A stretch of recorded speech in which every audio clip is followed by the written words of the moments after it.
Before you book a trip to the Azores, there are a few things you really need to know.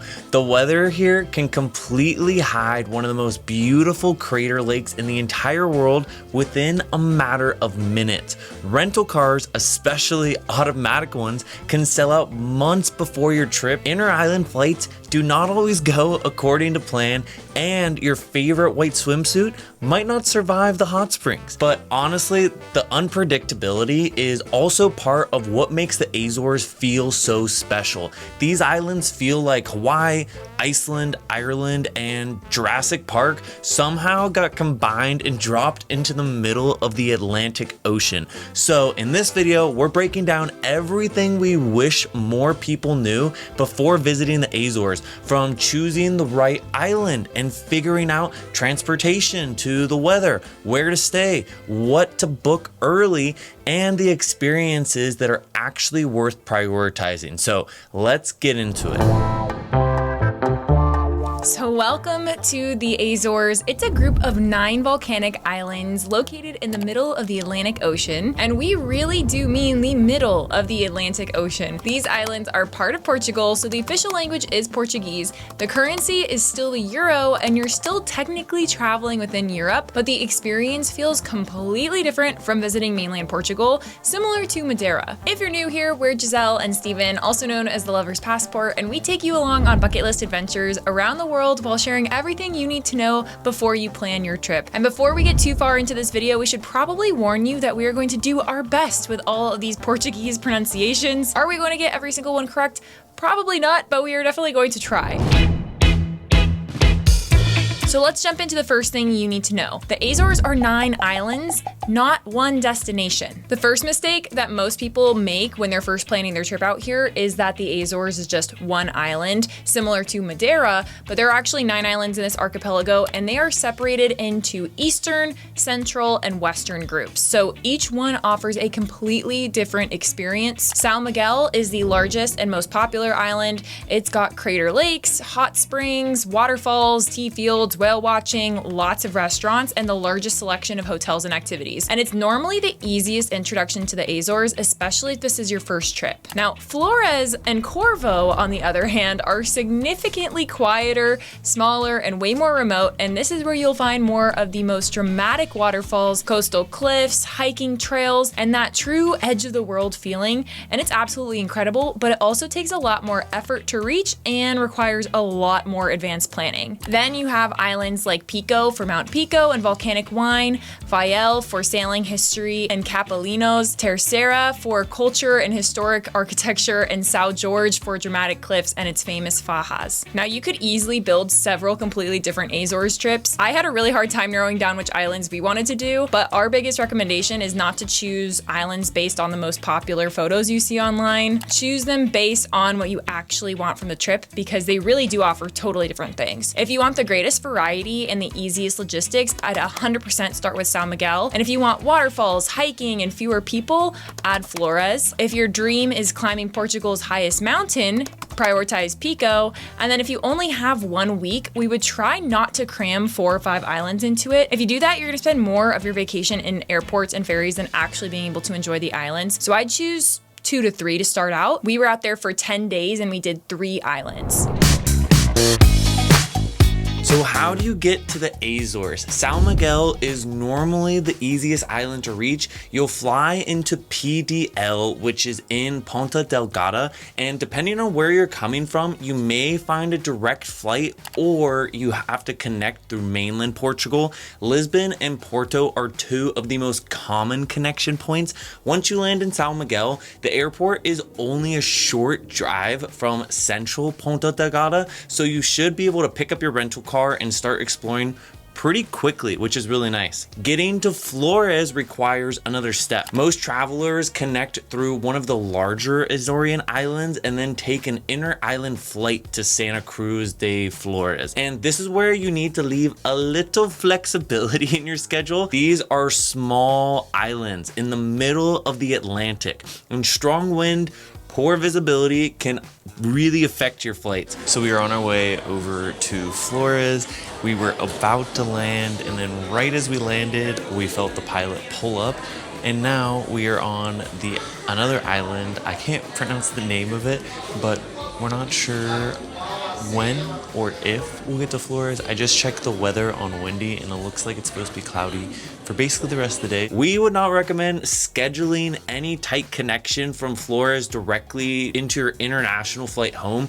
Give yourself a buffer on São Miguel or another one of the larger islands before leaving the Azores. I will say that for the inner island flights, we are part of a couple of the different Facebook groups, and in May, there were a ton of canceled flights. They said May is typically the cloudiest and foggiest in the islands, so most people recommend June, July, and August when you're trying to visit. We visited in July, and even then, we got diverted on one of our flights. We were flying from São Miguel to Flores and we couldn't make it. So we got rerouted to a different one and we had a 7-hour layover. So just pack your patience when you're going.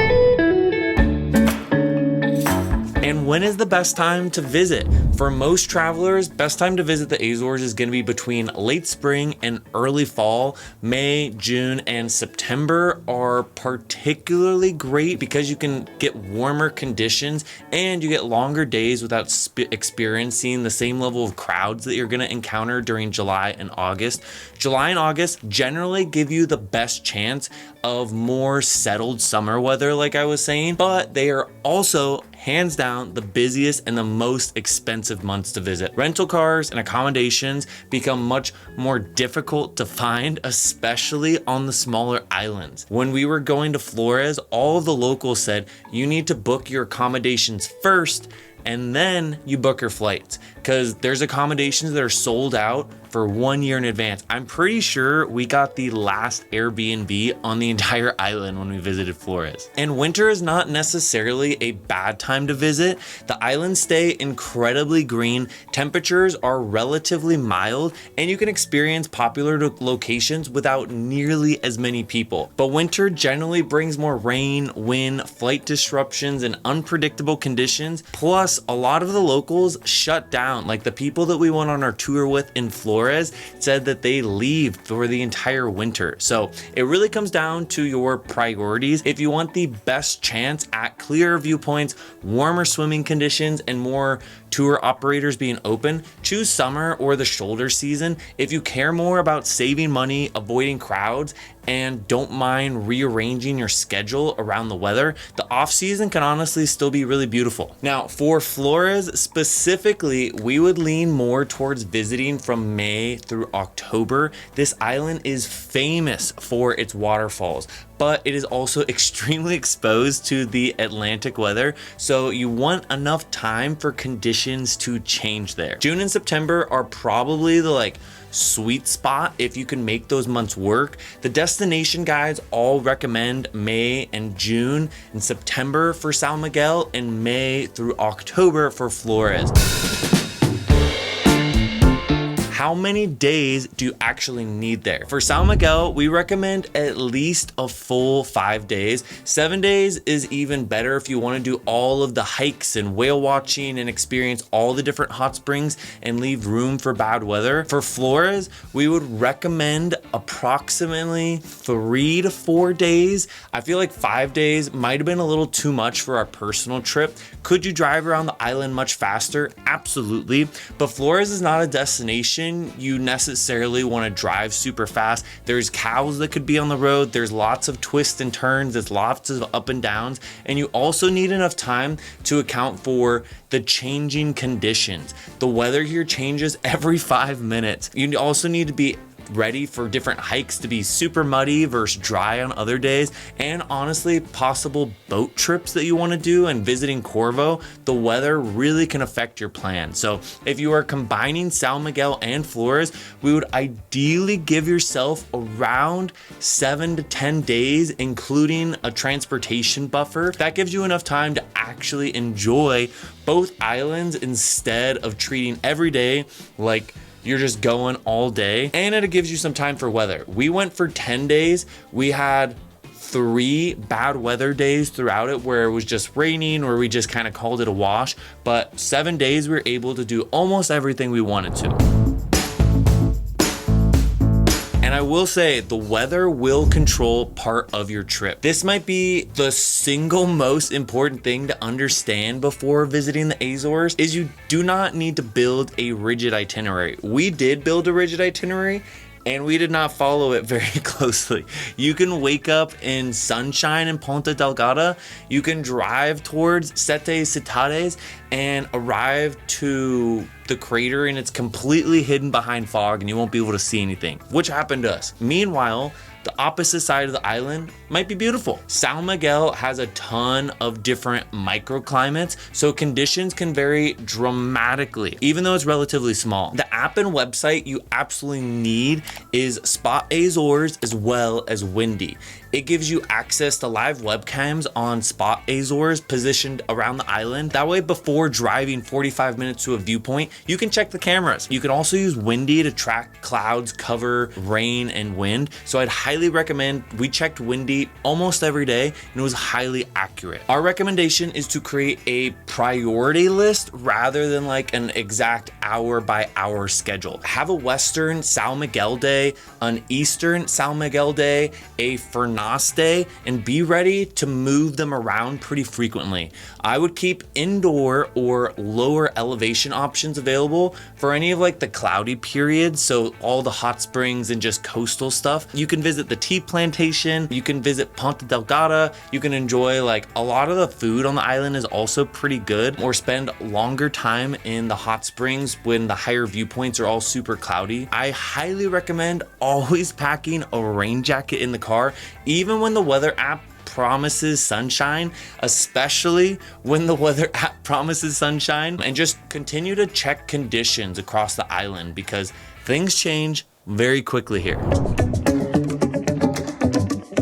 Next up is that you will probably want to rent a car. If you want to explore São Miguel independently, we highly recommend doing a car rental. I just booked it on Hertz. A rental car allows you to react to the weather, visit viewpoints early, and stop whenever you see something beautiful, which is gonna happen like every 5 minutes, but you do need to reserve it early, especially if you want to get an automatic vehicle. They're way less common than manual vehicles out on these islands, and they can be a lot more expensive. So if you don't know how to drive a stick shift, then this is not the destination to teach yourself. Just plan ahead if you want an automatic. On Flores, definitely less options for automatic. I actually don't know if there are automatic options. I'm gonna assume so. We went through a more local provider and they only had manual cars. So maybe like the airport rental cars might have some automatics, but just keep that in mind that there's a lot less, so you need to be really on top of booking your rental car pretty far out. Now let's talk about the roads, because some of the roads here are extremely steep and extremely narrow and winding, so you want to have a smaller car if possible,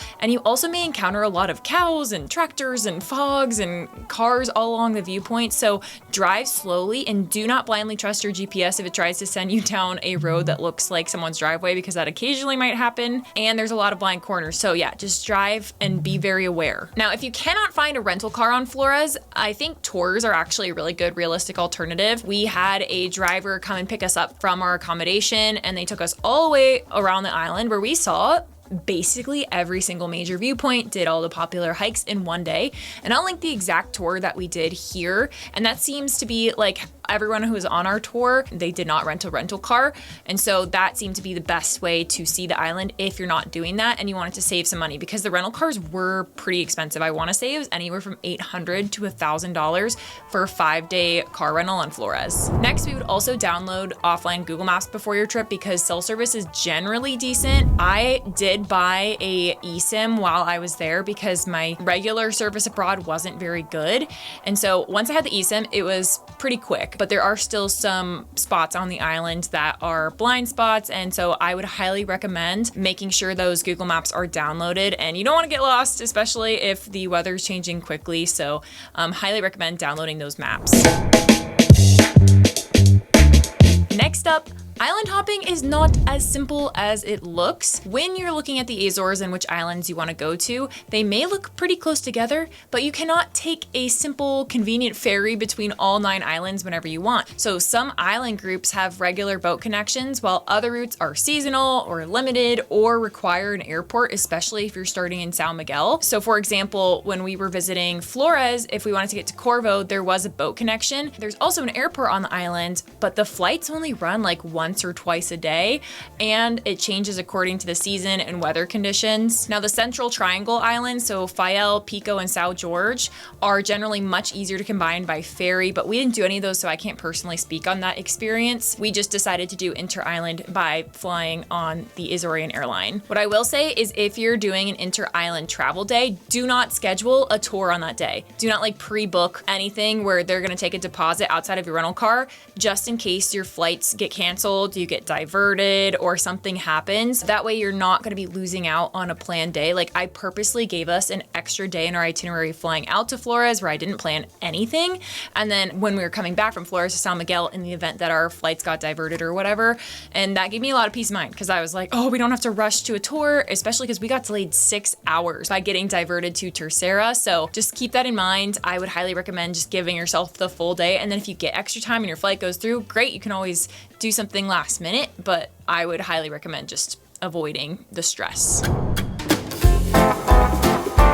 Now that leads me perfectly into what should you book in advance. There are a few things we would not leave until the last minute. Number one being your rental car. Number two being your accommodation, especially if you're visiting some of the smaller islands like Flores or Corvo, or if you're traveling in peak season, which is July and August. Now, number three is any limited capacity activity you're really excited about. So whale watching, canyoning, boat tour, day trip to Corvo during peak season. We actually were able to book our Corvo tour the day before, our full island Flores tour the day before, and we were also able to get all of our hot springs and stuff one day before or day of, but we were visiting the last week of June and first week of July, so it wasn't peak yet. I did see when I was booking these on Get Your Guide that a lot of the later dates were already scheduled out. So if you're visiting the shoulder, you might get a little lucky, you can plan a little last minute, but just know that I would probably do that as long as you're booking, not on a travel day. You should also research current access rules for a lot of the popular natural areas.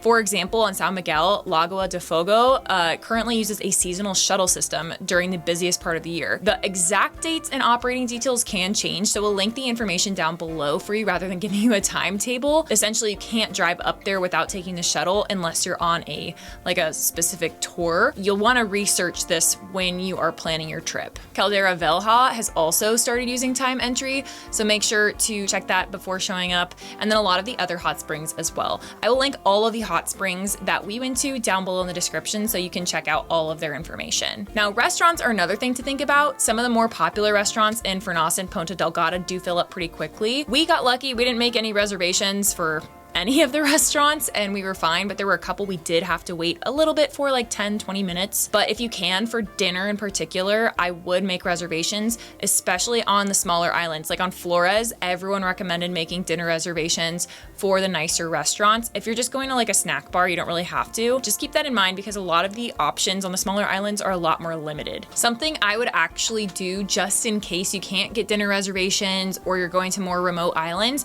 is go to a grocery store. But keep in mind that they are pretty set hours. They close a lot earlier than if you were going grocery shopping in the US, for example. So typically they're open from around 9 or 10 a.m. until 6 or 7 p.m. And I'd highly recommend doing that in the first part of your trip so you have a ton of snacks and water and we got PB&J supplies in the event that everything was gonna be closed. Avoid getting hangry on your trip. So where should you stay? On São Miguel, Ponta Delgada is the most convenient base if you want easy access to the restaurants, the airport, and the largest selection of accommodations.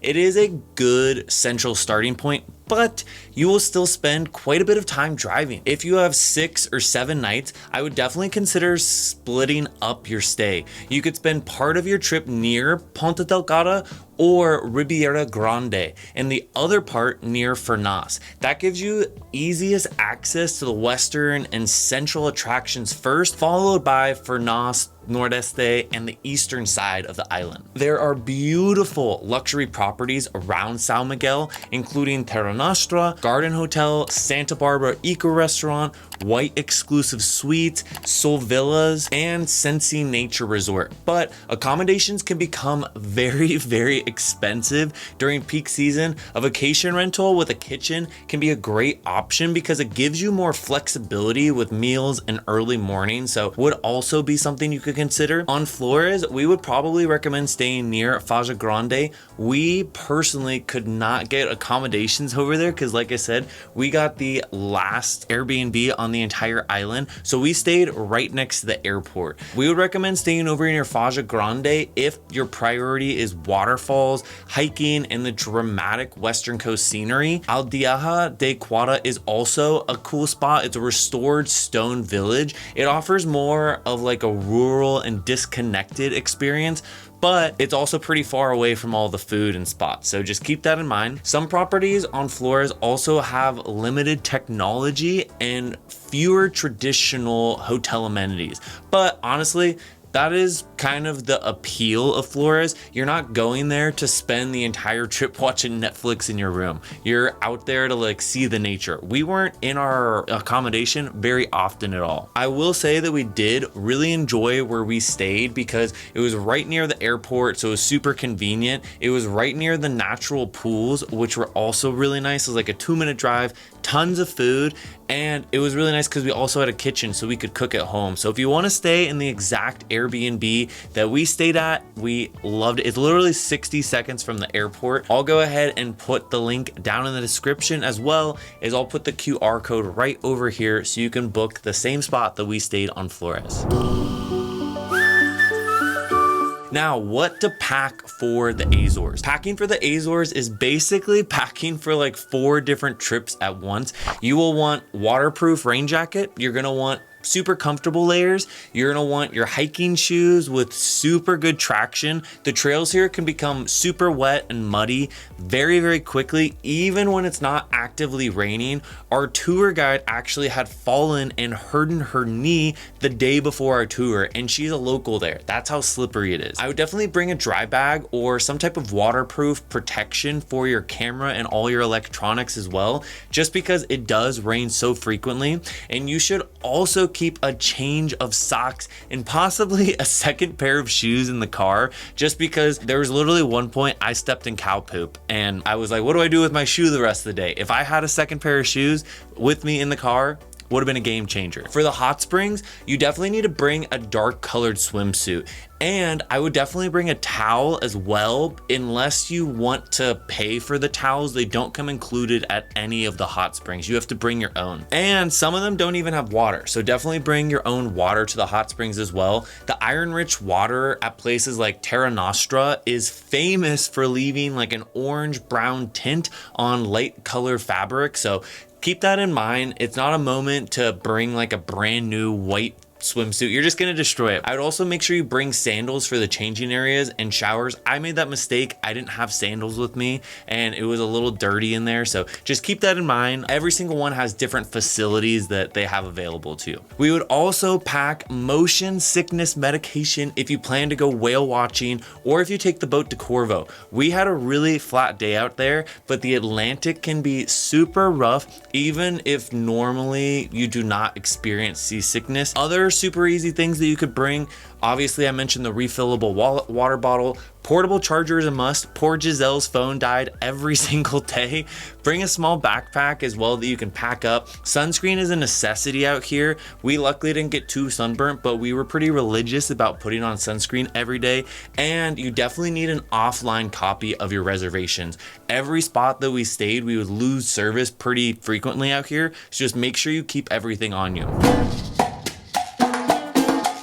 Now, the hot springs out here are different from one another, and I think this is super important to distinguish. São Miguel has several geothermal experiences, right? And they are not all interchangeable. Terra Nostra is known for its huge iron-rich thermal pool surrounded by a super pretty botanical garden. Honestly, if you did not want to swim, the gardens alone, I heard, would still be worth visiting. So that's a really nice spot. Poca da Dona Vieja offers a more intimate series of thermal pools. It's in Furnas as well, and it can feel especially atmospheric later in the day if you go at night because they add lights everywhere. We really enjoyed that one. Caldera Velha is surrounded by super dense vegetation, and it feels more like you're soaking in like a warm Jurassic Park waterfall. And there's also Ponta de Ferraria, where the geothermal water meets the ocean.